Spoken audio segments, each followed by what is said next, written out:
할렐루야. 오늘 귀한 찬송 감사합니다. 우리 다시 한번 박수 한번 하시면 좋겠습니다. 아마 지금 저는 모르긴 하겠지만 그 과거에 우리 저기 있던 교회에서 찬송하는 것보다 여기서 하시는 게 2배는 힘들 것 같아요. 좀 힘들죠?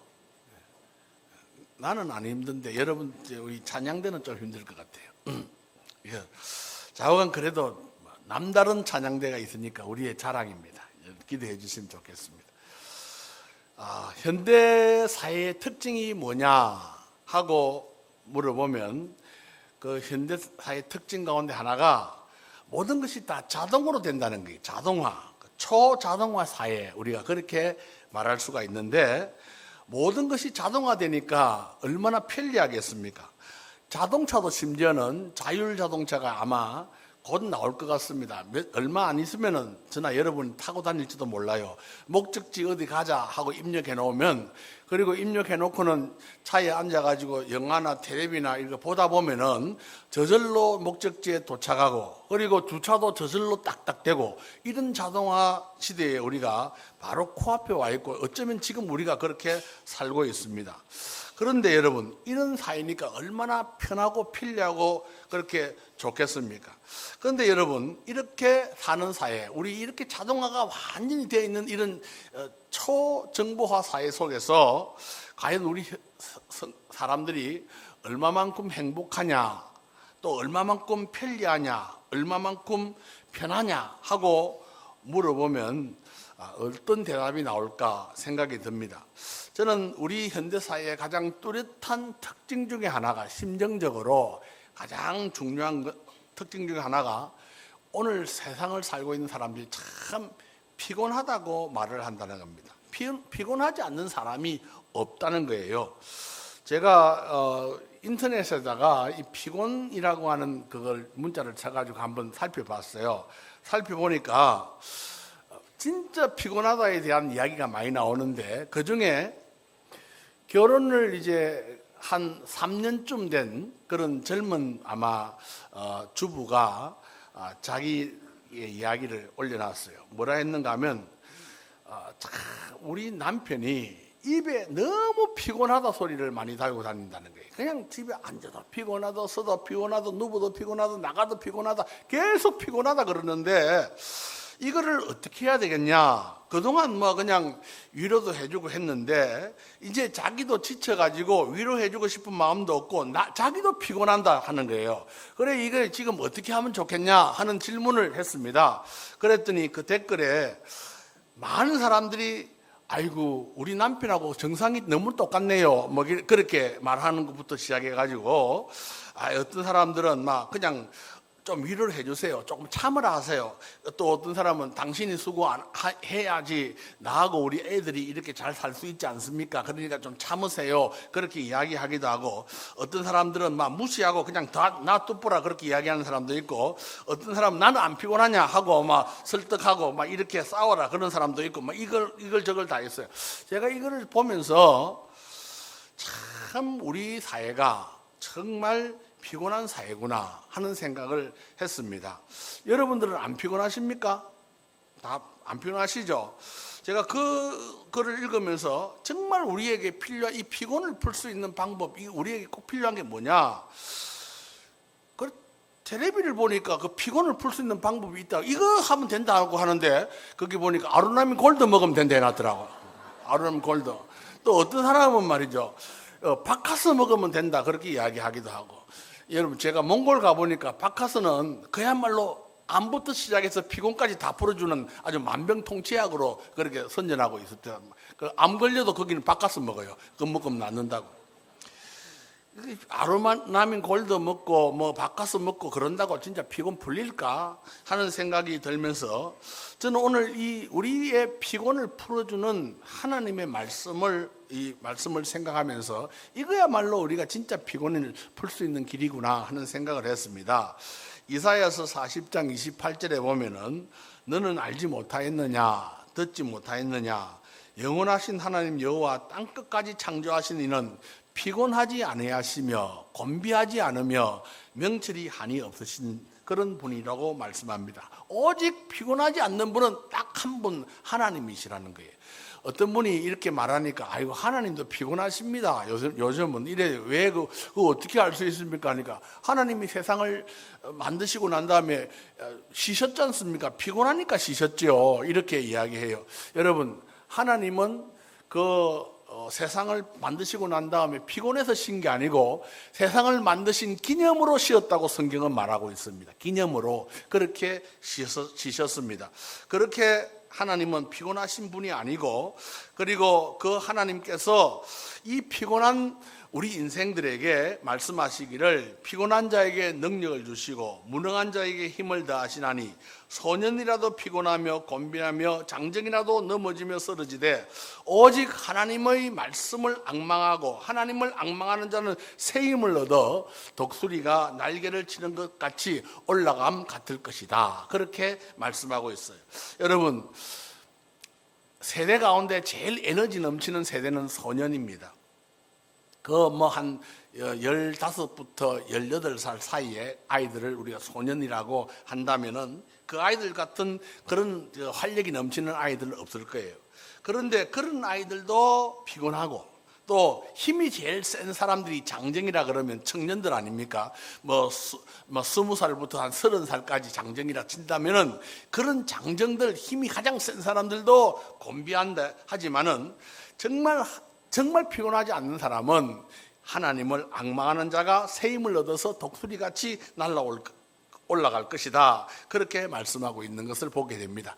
저는 우리 모두가 다 하나님을 앙망하여 독수리처럼 날아올라가는 그런 저희들이 되기를 간절히 바랍니다. 정말 우리가 참 피곤한 것 같습니다. 세상 우리가 살고 있는 사람들이 다 피곤해요. 교회도 보면은 이 예배당에 딱 들어오면요, 자리도 조금 이렇게 푹신하고 하니까 앉자마자 그냥 주님과 만날 준비를 딱 하시는 분이 계시는 것 같아요. 제가 보니까 성경에는 기록은 안 되어 있습니다만은 피곤 마귀는 꼭 붙어도 어디 붙는가 하면 눈꺼풀에 붙어요. 그래가지고 이게 자꾸 땡기면 그 피곤막이 붙은 거하고 비슷한 거라고 생각하면 될 것 같은데 자관 그렇게 우리가 살고 있어요. 성경에 보면은 세상에는 모든 사람이 다 피곤했다고 말을 합니다. 그 중에서 세상에서 제일 큰 복 받은 사람 중에 한 사람이 아마 솔로몬입니다. 솔로몬은 처첩이 1천이나 되고 하루에 먹는 음식이며 소가 몇 마리고 양이 몇 마리고 엄청나게 호사와 화려한 삶을 살았던 사람입니다. 근데 그 사람도 역시 피곤한 삶을 살았어요.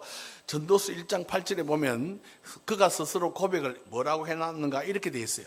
모든 만물이 피곤하다는 것은 사람이 말로 다 할 수 없나니 눈은 보아도 족함이 없고 귀는 들어도 가득 차지 않는다. 만물이 다 피곤하고 자기도 피곤하고 우리 모두가 다 피곤하다. 솔로몬은 예루살렘 왕으로서 온갖 것 다 해봤지만 그런 사람도 피곤하다 하는 거 보면 우리들도 역시 피곤을 벗어날 수가 없습니다. 그런데 유일하게 피곤하지 않는 방법이 성경은 이야기하고 있는데 여호와를 앙망하는 자는 새 힘을 얻으니 그런 독수리처럼 날아 올라갈 것이라 그러면서 피곤하지 않는 인생을 살 거라고 말씀하고 있습니다. 여러분 모두가 다 독수리처럼 날아 올라가는 에너지 넘치는 삶을 사시기를 주의 이름으로 축원합니다.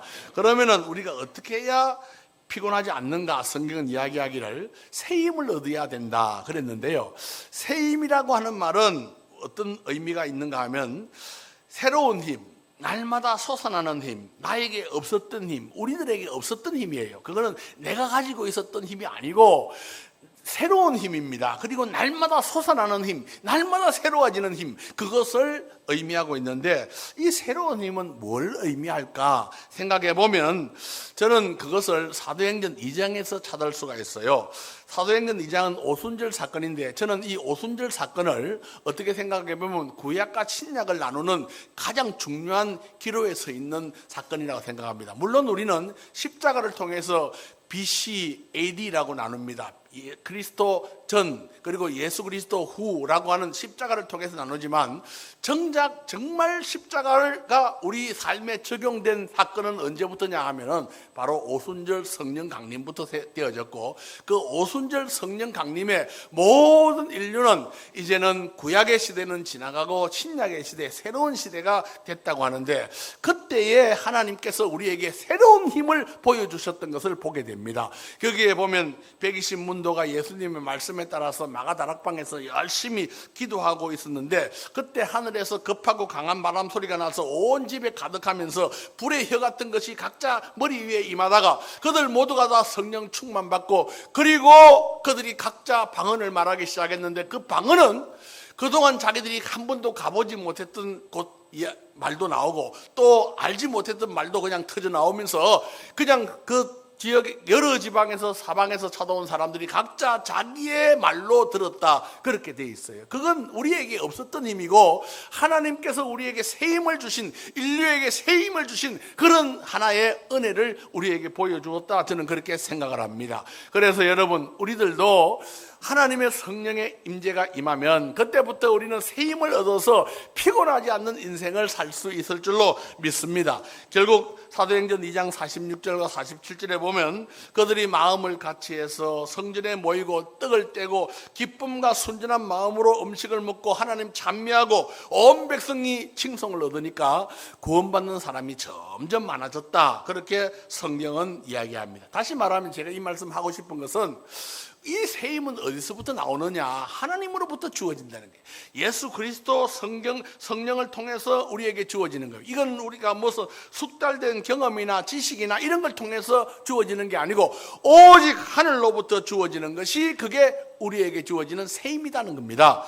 느헤미야서 8장 10절에 보면은 여호와로 인하여 기뻐하는 것이 너희의 힘이라, 그렇게 말했어요. 다시 말하면 하나님으로부터, 성령으로부터, 예수 그리스도로부터 우리에게 힘을 주실 때, 그때야말로 우리가 에너지 넘치는 삶을 살 수가 있는데, 그것을 성경은 뭐라고 하느냐? 그런 삶을 살기를 원하는 사람은 하나님을 앙망하라. 한번 따라합시다. 앙망하라.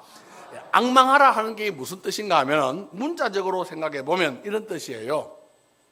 새가, 지금 제비새끼가 둥지에 앉아 있는데 어미가 막 저기서 먹이를 가지고 막 이렇게 날라오고 있습니다. 그러면은 그 제비새끼가 입을 벌리고 나 먼저 먹자고 막 그냥 입을 딱딱 벌리고 그냥 있지 않습니까?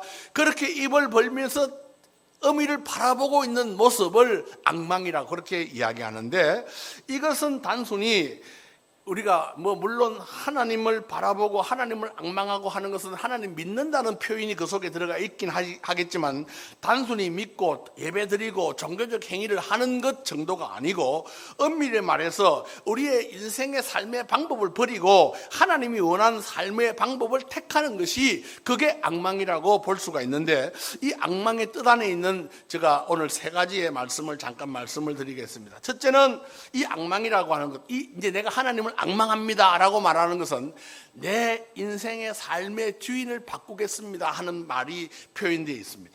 그동안 인생의 주인은 나였지만, 아니면 세상이었지만, 이렇게 이제는 하나님을 바라보겠습니다. 하나님을 나의 주인으로 삼겠습니다.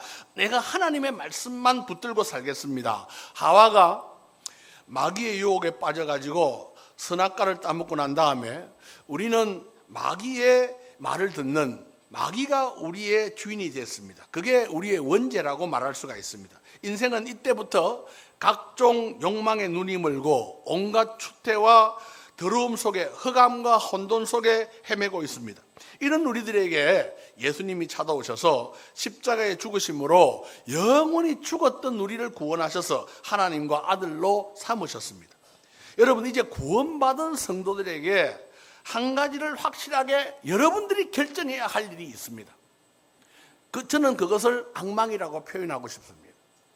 우리는 구원받은 성도들에게 하나님이 우리가 해야 될 일을 한 가지 맡기면서, 너가 이거 결정해라, 이제부터 너희들 어떻게 살래? 하고 말하는데, 그 결정은 뭐냐고 하면은 바로 이제는 내 마음의 주인을 누구로 모실 것이냐. 내가 세상으로, 세상 살고 내 자신으로, 하나님 믿으면서 얼마든지 세상을 주인으로 삼고 사는 사람 얼마든지 있습니다. 하나님 믿으면서 자기를 주인으로 삼고 사는 사람 얼마든지 있습니다. 그런데 하나님은 우리에게 구원을 주신다고 약속하시면서 이제는 주인을 바꿔라 하고 말씀하시는데, 저는 이것을 구원의 완성이라고 생각을 합니다. 주님은 말씀하시기를 마태복음 6장 24절에 분명히 이렇게 말씀하셨어요. 한번 같이 읽어봅시다. 이거는 한 사람이 두 주인을 섬기지 못할 것이니 혹 이를 미워하고 저를 사랑하거나 혹 이를 중히 여기고 저를 경히 여김이라 너희가 하나님과 재물을 겸하여 섬길 수 없느니라. 그래. 여기 여러분, 재물은 그냥 돈만 의미하는 게 아니에요. 여기 세상입니다. 자기 자신을 포함된 그런 모습입니다. 그런 그 하나님과 너희가 세상을 겸해서 섬길 수가 없다, 그렇게 말씀합니다. 여러분, 예수님은 분명히 이 세상에는 두 주인이 있다. 하나는 하나님이시고 한 분은 하나님이시고 또 하나는 세상적 욕망을 추구하는 마귀를 속한 모든 세상적인 모든 것이다. 그 말씀을 들으면서 이제 누구를 우리 주인으로 삼느냐 하는 것은 결국 우리 구원의 완성을 의미하는 것이다. 그것이 곧 여호와를 앙망하는 모습이다. 이 여호와를 앙망하는 것은 내가 하나님을 나의 주인으로 모시겠습니다. 그때로부터 하나님의 말씀만 듣겠습니다. 어떤 상황이라도 하나님의 말씀만 듣겠습니다 하는 것이 결국은 여호와를 앙망하는 것이라는 거예요. 여러분, 사사기에 보면은 미디안이 이스라엘을 침략을 했어요. 그때 이스라엘은 그 미디안으로부터 벗어날 길이 없으니까 그저 막 그냥 각기 그냥 숨죽인 듯이 삽니다. 그때에 기드온이라고 하는 사람이 이제 몰래 저 멀리 어디 숨어가지고 그냥 몰래 이제 탈곡을 해갖고 자기 음식을 만듭니다. 혹시 뺏길까 싶어. 그런 이런 표현은 사사기의 그 기드온이 용사가 아니고 나나 여러분나 똑같은 사람이었다는 거예요. 똑같은 사람인데 그 사람에게 하나님이 찾아오셨어요. 하나님이 찾아와 가지고 너 이제부터 누구를 주인으로 삼겠느냐 하고 말씀하시는데, 그때 이 기드온이 나는 하나님 말씀 들을 수 없어요, 힘 없어요 이렇게 이야기하니까 하나님이 표시를 합니다. 어떤 걸 표시를 하는가 하면은 내가 하늘에서 비를 잔뜩 내릴 터인데 그때 이 양털에는 비를 안 내리고 땅에만 잔뜩 비가 내리게 한다, 이렇게 하고 그렇게 하셨어요.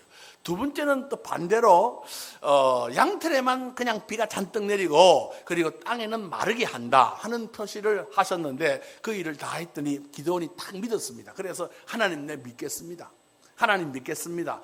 그렇게 해서 이제 하나님 말씀대로 나팔 불고 백성들을 일으켰더니 백성들이, 이스라엘 백성들이 한 3만 몇천 명이 그 기드온 깃발 아래 모였어요. 그랬더니 하나님이 야 너무 사람 많다, 보내라. 그랬더니 기드온이 말씀대로 야 이 혹시 겁내는 사람, 두려워하는 사람, 혹시 어제 결혼해가지고 자기 아내를 두고 온 사람, 이런 사람 좀 다 가거라 이랬더니 한 10,000명쯤 갔어요. 그래도 여전히 한 2만 명 넘어 남았어요. 그랬는데 주님이 그래도 많다는 거예요. 그리고 말씀하시기를 물에 데리고 가서 물을 용이 주도하게 먹는 사람만 뽑아라 그랬는데 그 사람들은 300명이야. 저는 그 본문을 며칠 전에 제가 새벽기도 때 설교를 했는데 저는 정말 내가 수십 번을 물었습니다. 하나님 앞에, 하나님 정말 내가 지금 전쟁을 치러야 될 사람은 미디안 사람들이 한 십수만, 20만 가까운 사람들이 저 앞에 지금 진을 치고 있는데 하나님이 나한테 300명을 가지고 가서 저 전쟁을 쳐라 하면 과연 내가 그 말을 들을 수 있겠습니까? 하고 질문을 해봤어요. 여러분들 대답은 뭐지요? 여러분, 하나님이 하라는데, 하늘에 보고 가라는데, 하나님이 분명히 말씀하셨는데, 하나님이 그 하신 건데 들을 겁니까, 안 들을 겁니까? 저는 아무리 생각해도 못 듣겠더라고. 결국 여러분, 앙망이라는 말 속에는 뭐가 들어있는가 하면 하나님의 말씀에 따라서 죽으려면 죽겠습니다 하는 마음을 가지는 사람만이 할 수가 있습니다. 우리가 하나님을 통해서 정말 피곤하지 않는 인생을 살 수 있는, 이 에너지 넘치는 삶을 살 수 있는 사람은 하나님에 대한 믿음을 이런 정도로 가져야 되는 겁니다. 여러분, 기드온의 나중에 행편은 뭐 우리하고 똑같이 실패했어요. 그 실패는 뭐 이야기할 필요는 없지만 하나님을 앙망하지 않는 인생은 결국은 실패할 수밖에 없고 똑같은 세상 인생하고 똑같습니다. 그거 믿으나 마나예요. 어떻게 생각해 보면 우리가 하나님을 정말 믿으려면은 정말 하나님을 이렇게 믿어야 됩니다. 저는 그래서 여호와를 앙망한다는 것은 어떤 믿음의 문제라기보다는 삶의 방식의 문제다. 이제는 우리가 세상적으로 생각해 보면 세상에서 성공하려면 단순히 돈도 많아야 되고요, 좋은 집도 좋은 차도 타야 되고, 뭐 그냥 헌금도 교회에서 퍽퍽할 수 있을 정도로 능력도 있어야 되고, 뭐 그런 게 우리는 성공이라 생각하는데, 진짜 하나님이 원하시는 모습은 그런 성공된 사람을 원하는 게 아니고 하나님을 앙망하는데, 그 앙망이라는 뜻은 하나님의 말씀을 붙들고 하나님이 나의 주인으로 삼고 하나님을 위해서 죽으라면 죽고 살라면 살고 하나님을 위해서 자기 삶을 던지는 사람을 하나님은 바라보신다는 겁니다. 여러분, 우리는 이제 이렇게 하나님을 주인으로 모시고 사는 삶을 사시기를 주의 이름으로 축원합니다. 여러분이 가지고 있는 그 소소한 좋은 거 있지요, 그거 하나님 떠나서 그렇게 오래 못 갑니다. 여러분, 우리가 하나님 편에 붙들려 있어야 하나님이 그 좋은 것을 더 좋은 것으로 만들어서 우리의 삶의 자녀들까지 다 누리도록 해주시지, 우리가 그냥 세상 것에 그냥 눈에 꼽혀가지고 하나님 떠나가지고 그냥 세상에 살면은 하나님 그렇게 우리 삶에 그렇게 은혜를 주실 수가 없어요. 저는 이렇게 생각합니다.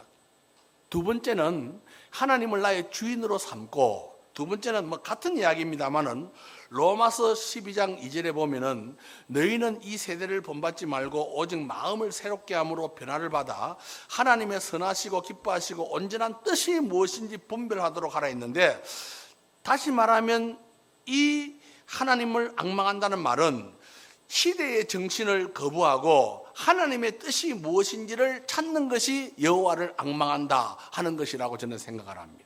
시대의 정신은 이런 거예요. 시대의 정신은 뭐 좋은 거 많으면 예수 믿어도 우리 부자 되는 게 좋고요, 예수 믿어도 이렇게 하는 게 좋고요, 교회 나가서 목사님 그냥 나는 막 그냥 시시하게 그냥 얼마짜리 헌금 이래 안 하고 막 사람들이 눈이 둥그레지도록 하나님을 위해서 내 이 정도 한번 해보고 싶은 그런 생각이 있습니다. 그런 모습이 되었으면 좋겠습니다.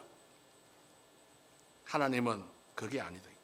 정말 하나님이 원하시는 것은 어떤 삶이라도 이 세상이 흘러가는 그 정신을 거부하고 하나님의 뜻이 뭐냐, 하나님이 뭘 원하냐, 이 시간 하나님이 나한테 어떤 걸 원하냐 하는 걸 질문을 끊임없이 하면서 그 믿음대로 사는, 그 걸음대로 사는 그 사람을 하나님이 기뻐하시는 겁니다.